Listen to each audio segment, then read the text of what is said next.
remercie infiniment à Dominique Franco, qui fait partie de mes maîtres chirurgicaux et pour qui vraiment j'ai la plus grande admiration, et de m'avoir sollicité pour parler donc de ce sujet qui me passionne, puisque ça correspond à mon activité actuelle, et puis à mon sens à un véritable enjeu, c'est la nouvelle maladie moderne et avec des enjeux majeurs.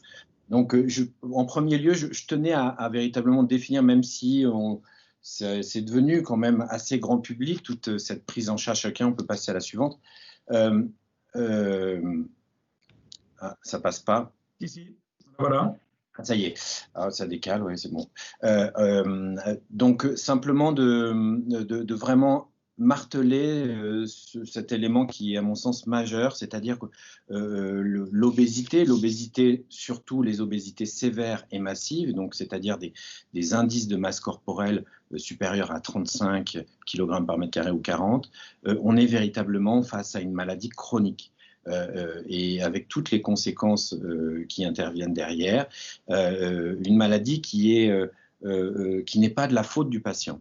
Et je ne pouvais pas parler de ma spécialité sans évoquer cet élément essentiel qui est encore, c'est un tabou, hein, la grossophobie, tous les médecins, chirurgiens, chercheurs probablement, et plus largement, on pensait qu'une personne souffrant d'obésité était avant tout quelqu'un qui ne savait pas se contrôler et qui a une maladie du comportement. Et bien, c'est faux, hein, c'est très clairement faux. Pour ce qui est en tous les cas des obésités sévères et morbides. C'est une véritable maladie reconnue comme telle aujourd'hui, même si encore beaucoup de travail, de communication est à faire. C'est une maladie qui est multifactorielle, donc qui est très complexe, qui touche le corps dans son ensemble, le corps aussi bien social, économique et individuel de la personne qui est là.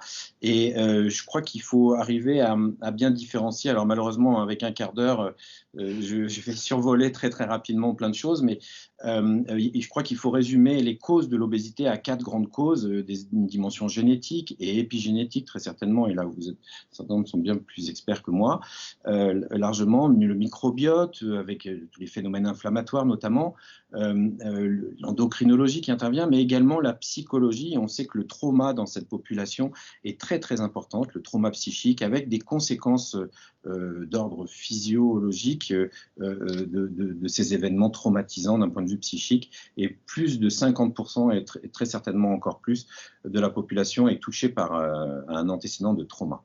Je voulais bien différencier la cause du facteur aggravant.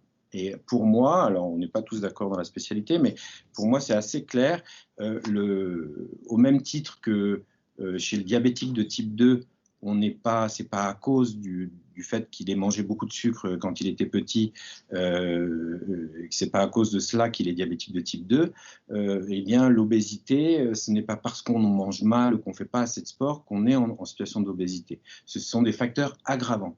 Donc c'est des facteurs bien sûr qu'il faut maîtriser. Sans cette prise en charge thérapeutique de ces facteurs, on n'arrive pas à contrôler la maladie, mais c'est, à mon sens, surtout des facteurs aggravants plus que des facteurs étiologiques. Et un autre facteur qui intervient actuellement, qui est en train de ressortir dans la littérature, c'est la discrimination. On voit que probablement, au même niveau que le fait de mal manger et de ne pas faire suffisamment de sport, le regard de l'autre inquisiteur favorise la prise de poids et cette maladie. Suivante, s'il vous plaît. Donc, c'est une véritable maladie chronique qui, comme toutes les maladies chroniques, s'aggrave avec le temps, hein. Le patient se dégrade petit à petit, globalement, et ça, c'est un graphique qui sortait de OBEPI, avec, on voit, plus on vieillit, plus on grossit, plus la maladie s'aggrave. Suivante. Alors, c'est aussi une maladie qui tue, hein, je pense qu'un certain nombre d'entre vous le voient. On peut cliquer parce qu'il y a des petites animations. Donc, même si c'est une publication un petit peu ancienne maintenant, mais voilà, elle a mis le doigt de façon très scientifique sur cette problématique de relation de façon indépendante de l'indice de masse corporelle avec la mortalité dans la tranche d'âge des personnes qui ne doivent pas mourir, et on voit une surmortalité qui est de l'ordre qui est multipliée par 4. Suivante. Alors, pour un petit peu finir avec ces problématiques de la maladie d'un point de vue épidémie, je crois qu'on est en train de vivre un changement très profond, et on est en train de voir monter probablement plus que des problématiques du Covid, en tous les cas beaucoup plus de conséquences, je pense, sur la mortalité. L'obésité est très clairement un facteur majeur de mortalité, et même il semblerait qu'on meurt 3 fois plus des conséquences de l'obésité que de la famine aujourd'hui dans le monde, avec des alertes qui sont lancées encore récemment par une publication dans le New England sur sa croissance, aux États-Unis, où on va atteindre des chiffres de 50% d'obésité dès 2030 et peut-être même plus rapidement. Donc ça, il faut absolument qu'on soit vigilant là-dessus et qu'on puisse combattre cette maladie. En France, on est plutôt protégé, même si les enfants sont assez touchés. Le coût social, il avait été évalué au niveau français. C'est majeur. On est probablement autour de 20 milliards, avec une thérapeutique que je vais vous présenter tout de suite, qui n'est pas si chère que ça. Suivante. Alors, bon, tout le monde le connaît par cœur, mais voilà, l'indice de Cutlet, l'indice IMC, l'indice de masse corporelle, c'est un outil merveilleux. C'est-à-dire que en quelques secondes, très facilement, sans instrument, on a un test de dépistage de cette maladie. Et suivante, le message essentiel, c'est vraiment, quand on est au-dessus de 35 d'indice de masse corporelle, mais ce n'est pas normal. On ne peut pas s'en sortir seul. Il faut être pris en charge et dans une équipe spécialisée avec une évaluation multidisciplinaire. Et là, comme l'a très justement dit le professeur Franco, on est dans cette ère de collaboration entre praticiens de façon multidisciplinaire, et le chirurgien est certes une porte d'entrée, mais pas seulement. Suivante. Alors, quel est le traitement de cette maladie? Les Américains, dès 1991, ont remboursé la chirurgie de l'obésité. Et on sait tous que le modèle américain, il est business, gagnant-gagnant. C'est-à-dire que ce sont des assureurs qui payent un truc qui leur rapporte de l'argent. Sinon, ils ne payent pas le traitement. Et on a vraiment, pour moi, c'était déjà la preuve médico-économique de l'efficacité de cette chirurgie qui est assez révolutionnaire. Suivante. Donc, ça, ce sont des photos Internet, entre guillemets. Il y a une petite animation. C'est vrai que ce n'est pas très pratique de pouvoir, je suis navré de ne pas avoir la main. Ce sont des photos Internet, certes, mais c'est ce que vont vivre les patients opérés de cette chirurgie-là. Bien sûr dans un cadre très suivi, limité, mais c'est un tremblement de terre très positif, mais il y a des conséquences à tout cela au niveau du regard des autres, avec des risques de malabsorption, bien sûr. C'est une chirurgie qui va, on parle souvent de renaissance, mais qui va devoir être prise en charge dans sa globalité. Le patient doit être pris en charge dans sa globalité. Suivante. Alors, la chirurgie de l'obésité a été validée officiellement par cette publication et l'étude SOS qui a prouvé de façon scientifique, des études très sérieuses des chirurgiens, qui a mis en évidence que voilà, quand on se fait opérer, eh bien, ça sauve la vie. Et cette étude qui a été publiée en 2007, les chirurgies qui étaient utilisées, c'était essentiellement de l'anneau, et vous allez le voir, c'est une technique qui est beaucoup moins performante que les techniques recommandées actuellement. Et malgré cette performance moindre, il y a une réduction de près de 30% de la mortalité par rapport à un traitement médical bien conduit. Suivante. Alors, je voulais aussi parler de ce travail français. C'est un collègue, Jérémy Thérault, qui est un chirurgien et qui a repris de façon rétrospective, mais de façon avec une étude cas témoin, près de 9000 patients opérés en France, donc ce sont sur des données françaises, sur les bases de la CNAM et du SNIRAM, et avec beaucoup de choses dans ce travail, mais notamment une réduction de la mortalité qui est encore plus importante, puisqu'on a près de 62% de réduction à 7 ans, notamment avec la sleeve gastrectomie.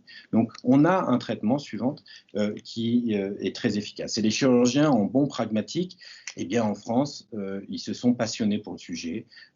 Et la France est leader en Europe sur le nombre d'opérations, grâce bien sûr à une prise en charge avec un remboursement sécurité sociale, mais pas seulement, hein. Il y a une vraie prise en charge, un engouement de la chirurgie pour cette spécialité est globalement positif, hein, des chirurgiens. On voit aussi le drame anglais, puisque en Angleterre, ils ont 2 fois plus d'obésité et ils font 10 fois moins de procédures. Donc il y a à la fois l'offre de soins et puis la prise en charge financière. En France, les opérations les plus réalisées sont la sleeve en bleu ciel, enfin en bleu plus clair, et le bypass, avec l'anneau qui est en très forte diminution pour plein de raisons, tout simplement parce que ça marche beaucoup moins bien et que la philosophie, entre guillemets, de cette technique-là est finalement pas très adaptée, vous allez le voir, sur cette maladie. Suivante. Quelques données aussi françaises qui sont assez limpides, c'est-à-dire qu'on voit l'augmentation du nombre de chirurgies depuis maintenant une vingtaine d'années, très nette. Alors, on voit un petit défect, c'était l'introduction des ententes préalables. Alors, je ne sais pas si vous connaissez bien, mais pour opérer, un chirurgien de l'obésité doit, depuis 2002, demander l'autorisation de prise en charge à la sécurité sociale. Donc, il y a eu un ralentissement de l'activité, mais quand on suit la courbe, en fait, elle se lisse très, très nettement. Aujourd'hui, on a vécu des contrôles qui sont globalement assez justifiés pour optimiser la prise en charge et la rendre plus sécurisée pour les patients, mais ça a ralenti aussi un petit peu. On est autour de 50 000 opérations en France par an. Suivant. Voilà. Malgré cette bonne prise en charge, il faut revenir, on ne traite qu'à peine 5% des patients aujourd'hui en France. Donc, il y a un enjeu de santé publique majeur avec des tabous à lever, des moyens à mettre en place.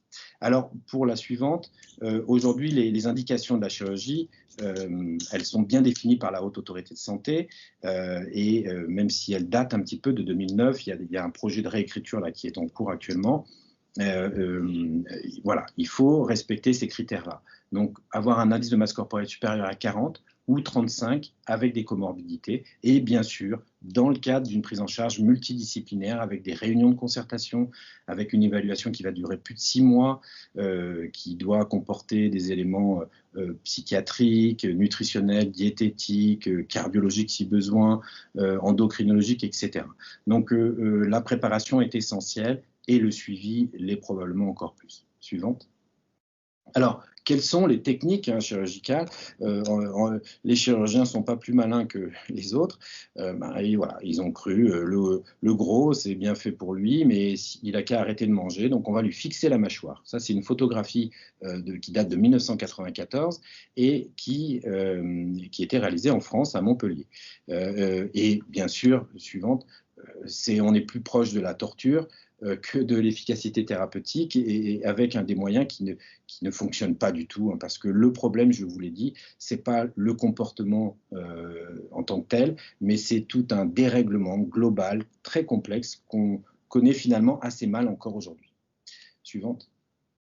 Alors, la chirurgie de l'obésité, je ne vais pas vous faire l'historique de la chirurgie, mais elle a un peu tout essayé. On a coupé l'estomac dans tous les sens, raccordé l'intestin sur le côlon avec des sorties directes, je vous laisse imaginer, et des dangers nutritionnels majeurs. Je reviens aussi sur ce que disait le professeur Franco, c'est voilà, une révolution, en plus française, qui est l'avènement de la célioscopie ou laparoscopie. Au lieu de mettre les mains dans le ventre du patient, le chirurgien met simplement des petits instruments qui s'introduisent au travers de tubes de trocar. Suivante. Et grâce à ces progrès techniques, on est passé dans les années 90 à environ 2% de mortalité de ces procédures bariatriques. On l'a évoqué tout à l'heure, ce sont des patients plus fragiles, plus durs à opérer, qui cicatrisent moins bien, qui respirent moins bien. C'est le colosse au pied d'argile. Et ces patients-là faisaient peur aux chirurgiens, clairement, et il y avait des risques. Donc avant 90, on était autour de 2%, ce qui était à l'époque assez correct, mais malgré tout, pour vous dire, moi j'opère autour de 300 patients par an, et d'avoir le deuil de 6 patients par an, je crois que je ne dormirai pas de toute l'année. Donc heureusement, on n'en est pas là. Aujourd'hui, les chiffres français sont plutôt autour de 0,01%. Donc ça, c'est pour casser aussi un préjugé. Cette chirurgie, ça ne tue pas. Vraiment très peu. On peut passer à la suivante grâce notamment aux avènements de la laparoscopie, mais de la réorganisation multidisciplinaire et d'une meilleure prise en charge. Aujourd'hui, se faire opérer de l'obésité, c'est moins risqué que de se faire opérer du côlon. Alors, pour ce qui est des mécanismes d'action de cette chirurgie, on avait des dogmes. Voilà. Soit on faisait une chirurgie qui diminuait la quantité alimentaire, la restriction, soit on faisait des chirurgies qui diminuaient l'absorption en raccourcissant les intestins et le circuit des aliments. En vrai, c'est beaucoup plus complexe. On le sait, certains d'entre vous le savent bien mieux que moi, j'en suis sûr. Tous l'effet endocrine de la chirurgie, via notamment la chute de la gréline, enfin toutes ces approches, les modifications de pH, des interventions au niveau des selles biliaires, même de la teneur en sel de la bile, du microbiote, de l'épigénétique, puisqu'on a des études qui, après chirurgie de l'obésité, des modifications de marqueurs de méthylation à tendance d'insulinorésistance. Donc, on peut même, il semble que la chirurgie intervienne sur la transmission intergénérationnelle de la maladie. Donc, c'est assez passionnant pour nous, chirurgiens. Suivant. Alors, pour faire très vite sur les techniques, je crois qu'il faut en retenir 3. L'anneau, on peut passer à la suivante, le bypass et la sleeve gastrectomie que je vais vous expliquer, qui sont relativement populaires, mais je vais vous remontrer les schémas et vous donner quelques éléments. Donc l'anneau gastrique, c'est une technique, si on peut passer. Bien sûr, toutes les techniques doivent être faites par célioscopie et dans le cadre d'une équipe multidisciplinaire. Donc, par exemple, à Montsouris, nous avons un psychiatre qui voit tous les patients, une psychologue, diététicienne, médecin nutritionniste et toutes les évaluations endoscopiques et endocrinologiques qui sont à côté. L'anneau, vous l'avez un petit peu compris, j'espère, c'est pas très loin de la fixation de la mâchoire que je vous ai montré. C'est-à-dire que c'est plus chic, parce que ça ne se voit pas, mais on fait la même chose. On empêche le patient qui ne sait pas se contrôler de manger par un anneau, un corps étranger en plastique dans le ventre au contact de l'estomac, relié à un petit cathéter pour pouvoir régler le serrage. En fait, vous l'avez compris, ce n'est pas adapté à la maladie. On n'a pas compris les mécanismes. Et même si parfois ça fonctionne assez bien, grâce au caractère exceptionnel des patients, je pense, ça ne marche pas globalement. Les résultats sont relativement décevants, avec beaucoup de complications. En plus, une thérapeutique qui est temporaire, parce qu'un corps étranger, c'est comme les pneus, on ne peut pas le garder toute la vie. Et la maladie obésité, elle est là pour toute la vie. Donc, ce n'est pas une méthode qu'on recommande aujourd'hui et elle est quasiment presque plus pratiquée en France et même au niveau international. La suite. Deuxième technique, et il faut en retenir 2 en fait, les 2 bonnes techniques aujourd'hui dans le cadre des indications que je vous ai présentées, c'est le bypass gastro-jéjunal, donc un court-circuit. On le voit très bien sur ce schéma. On va réduire la poche de l'estomac, donc il y a un élément un peu restrictif, comme on disait, et on va empêcher le passage des aliments dans le duodénum et dans la première anse jéjunale pour faire en sorte de raccourcir l'anse commune, une langue qui va absorber, qui va digérer, et on a une anse alimentaire. Donc ce montage-là, on peut avancer, il est avant tout malabsorptif, avec des risques de la malabsorption, des carences, donc l'obligation de prendre des vitamines toute la vie, mais ça reste une intervention qui fait référence et qui fonctionne bien, avec un faible taux de complications et d'effets secondaires malgré tout. Suivante. La deuxième technique qui est à retenir, c'est la sleeve gastrectomie. Elle est plus récente parce qu'elle a été inventée dans les années 2000 de façon un peu hasardeuse. C'est-à-dire que le chirurgien qui a pensé à faire cela, c'était le premier temps d'une intervention beaucoup plus lourde. Donc on peut avancer ma diaporama, l'animation.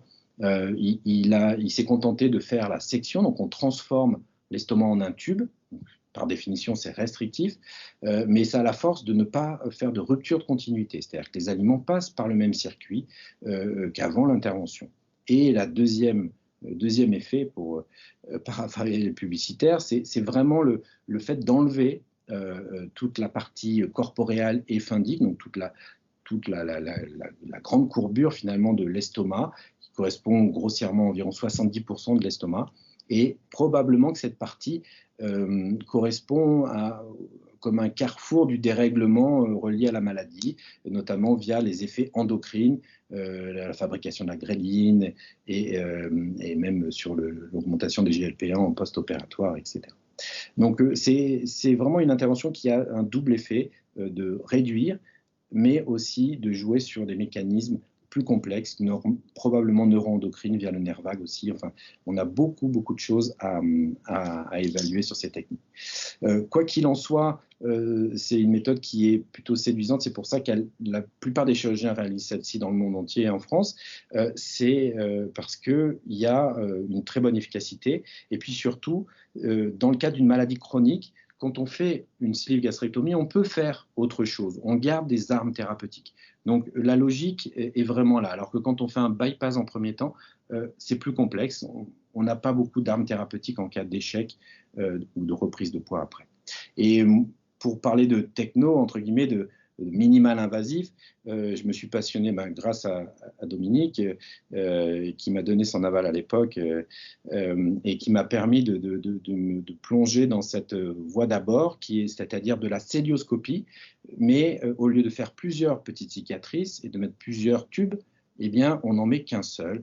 Alors pareil, même réflexe, c'est pour l'esthétique. Non, je crois qu'il y a une vraie logique d'évolution de la technologie chirurgicale. On est passé de la grande incision à des petites, et puis qu'une seule incision, grâce à des procédés techniques qui sont exigeants, qui demandent des apprentissages, et la réalité virtuelle est très intéressante suivant. Donc, grâce à ces nouvelles technos, on est passé de la laparotomie, où le chirurgien met ses mains dans le ventre du malade pour faire son opération, à la technique minimale invasive, moins invasive, où ça se voit même plus. Donc, animation, c'est une patiente que j'avais opérée et qui a une petite cicatrice dans le nombril, qui a pu bénéficier d'une sleeve en ambulatoire, etc. Donc, on est véritablement dans ces avancées qui sont en réalité aujourd'hui, clairement. Suivante. Et pour finir sur les techniques, voilà, je vous ai montré les photos des patientes notamment qui se transforment, mais la transformation, elle est à tous les niveaux. Le diabète disparaît, l'hypertension également, l'apnée du sommeil. Ce sont des chirurgies qui sont quand même à risque de complications, hein. Le risque de mourir est quasiment nul, mais il y a des complications, ça fait partie de la balance bénéfice-risque qu'il faut accepter et qu'il faut, il faut informer bien sûr les patients et de la prise en charge. Suivante. Alors, oui, suivante. C'est vrai qu'on est... Voilà, bon, pour quasiment conclure, je crois que c'est aussi important, c'est-à-dire, je voulais intégrer cette présentation sur cette approche globale du corps et se faire prendre en charge pour cette maladie chronique. Eh bien, tout va bien, on maigrit, c'est fantastique, mais il y a des conséquences sur la peau, notamment sur la perception du corps. Et je crois qu'au même titre que le cancer du sein ou les cancers délabrants, la reconstruction fait partie de la thérapeutique. Ce n'est pas une chirurgie esthétique, c'est véritablement une prise en charge qui doit se faire. Et pour information, elle ne touche pas tous les patients, c'est 30 à 40% des patients qui ont besoin de ce type de procédure. C'est seulement une fois que le patient a bien stabilisé son poids, donc à plus de 2 ans après l'opération. Suivante. Voilà, donc dernière diapositive, comme c'était toujours un peu plus long. Je crois qu'on est face à une véritable pandémie où les moyens financiers, humains, de recherche ne sont pas encore là où... Enfin, on a beaucoup à faire, beaucoup à comprendre. La prévention, c'est un élément essentiel, c'est sûr, mais malheureusement, c'est tellement complexe, ça fait 30 ans qu'on essaie de faire de la prévention, on se contente de travailler sur du comportement, On l'a dit, le comportement, ce n'est pas vraiment la cause. On a des acteurs économiques qui ont besoin de vendre et qui mettent des produits de plus en plus sucrés, de plus en plus gras, de plus en plus salés, donc qui vont contre cette prévention. Donc c'est très complexe à véritablement développer, même s'il faut le faire. Je crois que pour moi, l'enjeu majeur de cette maladie, c'est le dépistage. On a un outil facile, l'IMC, et il faut le faire, et il faut traiter plus, j'en suis sûr.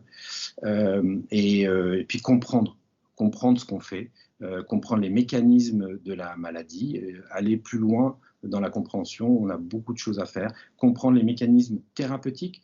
On est dans la chirurgie du XVIIIe siècle. Hein. Le chirurgien, il voit, ça marche. Mais on ne sait pas très bien ce qui se passe. Donc, il y a encore beaucoup de choses à faire. Et puis, évidemment, toujours, on est ouvert pour travailler avec des grandes équipes de recherche et voilà. Et puis la chirurgie ambulatoire, de réhabilitation, l'innovation fait partie de cette évolution autour d'une maladie qui en a particulièrement besoin, puisque, je vous le rappelle, ce sont des patients plus fragiles, plus risqués. Et pour exemple, on réalise, voilà, je crois que je l'ai dit en plus de 50% en ambulatoire. Voilà. C'était une diapositive au cas où s'il y avait des questions, mais voilà, merci beaucoup. Donc pour ceux qui aiment voir les vidéos de chirurgie, j'ai mis un petit lien YouTube. Voilà, c'est un petit peu plus, vous pouvez y accéder facilement.